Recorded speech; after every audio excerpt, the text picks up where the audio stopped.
TUFH must.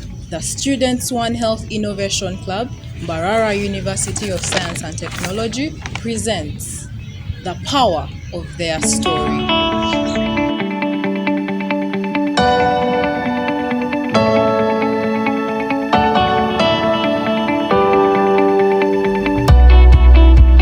A documentary film about Ugandan folk in the wake of the novel COVID-19 pandemic. Warm greetings from Mbarara University of Science and Technology.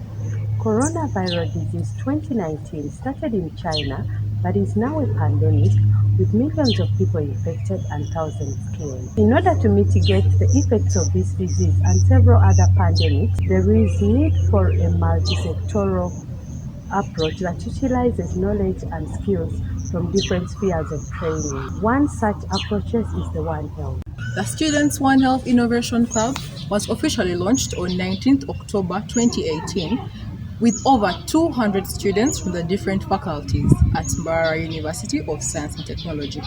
We have greatly grown since then. We were founded on the One Health principle, which is the collaborative effort of multiple disciplines working together locally, nationally, and globally to achieve optimal health for animals, humans, plants, and the entire ecosystem, as they are intrinsically linked.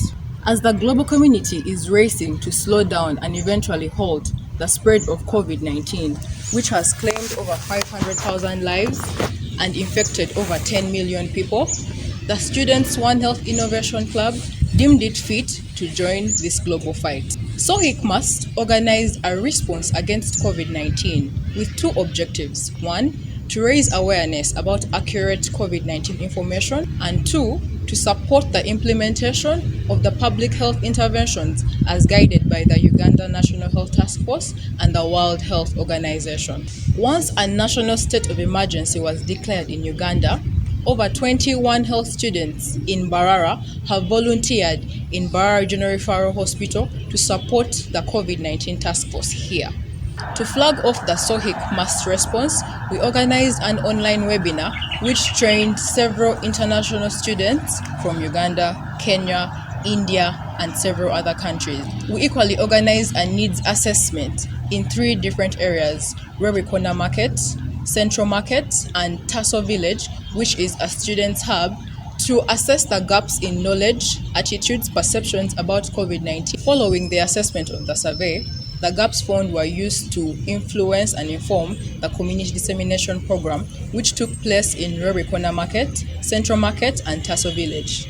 Here, we answered questions that the community had, raised posters about COVID-19 in both English and Runyankole. At the same time, we donated a no-touch hand washing system, which was an innovation of one of our own, Turiamusime Rogers. And in this innovation, it has a pedal system which does not require users to touch the tap. This is all to support the implementation of public health measures. All this was picked with this documentary, The Power of Their Story. I was the first focal person for SHARE in this institution, and we are honestly very grateful to the overall leadership of SHARE and now Afrohun. When One Health was introduced to MUST, one of our main objectives was to see how this concept would be institutionalized. We held some trainings to make sure that people have an idea of what One Health is. The Students Health and Innovation Club has been able to do wonders. They've taken on this One Health concept with a lot of vigor. Everyone has got a contribution to this monster of health. I am Professor Celestino Obua. Professor Obua, how has the pandemic affected traditional methods of learning and the university as a whole? For the education sector, you can be sure that most of our academic institutions were not designed for social distancing, and yet the effective tool to handle COVID-19 is social distancing. Now, as such, you realize that most of our education system and environment was designed for close interaction. So it has affected the traditional methods of teaching. which relied on face-to-face interaction with the lecturer and the students. And now many of the institutions have to adapt to distance learning mechanisms, which is either purely online or a blended, where there is some level of limited interaction. So over the years we've built Mbarara University as a university without walls, university that interfaces real time with the challenges of the community.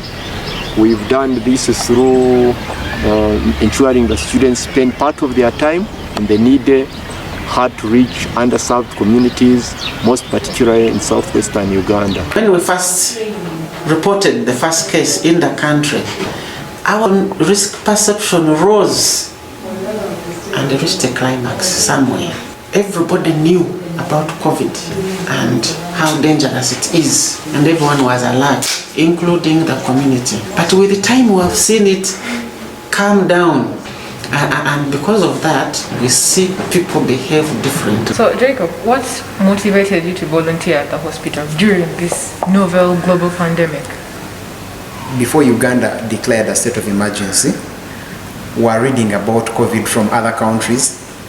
We saw in some countries final year medical students being called into action because their medical systems and facilities were overwhelmed by the numbers of the sick people. There's no point of me going home to protect myself, yet this is the kind of line I chose. It's the kind of life I'm going to lead for the rest of my years. So there's no way I could look back. Just na hurabandi baba chebe. Na jante na nyekanje ende bakorechi. Banchebere. Nargaha na agenda banchebera. Kumpate na ina beni shasha. Just kwenda banchebere nkajango ni shasha nke. Ntinko mu kifo. Chonka konkandi kwenda bakorechi. Banchebere. Atukuna shireyo. Na 1 week banjango ina corona. Yatisiza mubi. Kubanga sente zibadde tufuna kyazifuna babanze nfukira mu kaseke kana akapira kano kenfukiramu okafuna sente zikagula lubeera tutala okuzifuna. The pandemic came in such a way that it limited access in terms of reaching out to those who are in need. One of the things that could have affected health access at the same time is that there was limited ability to build evidence from the research perspective. So that one affects you to how much can you influence? It's widely known that animals interact with humans at close range or at a distant range. But in this situation of COVID-19, many such questions, or many questions has remained unanswered about what could be the origin. I'm glad you are recording this. It should be seen and watched by many. COVID is real and it kills. It has killed people globally. It has started killing Ugandans. Do not wait to be the next victim. My name is Dr. Grace Chitunzi Muliowa. I'm a dermatologist working with Mbarara University, where I've been working with my departed colleague, Dr. Peter Mugisha Sebishimbo, a very young man who was just aged 38 years old when he died just recently, 7th of September, this very month, due to this COVID pandemic disease which we have. Of course, it is so sad we lost a colleague. As a fraternity of dermatologists in Uganda, we are not so many, we don't exceed 25,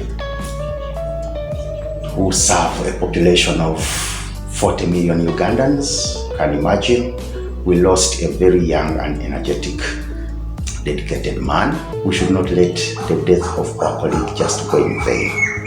May Peter's soul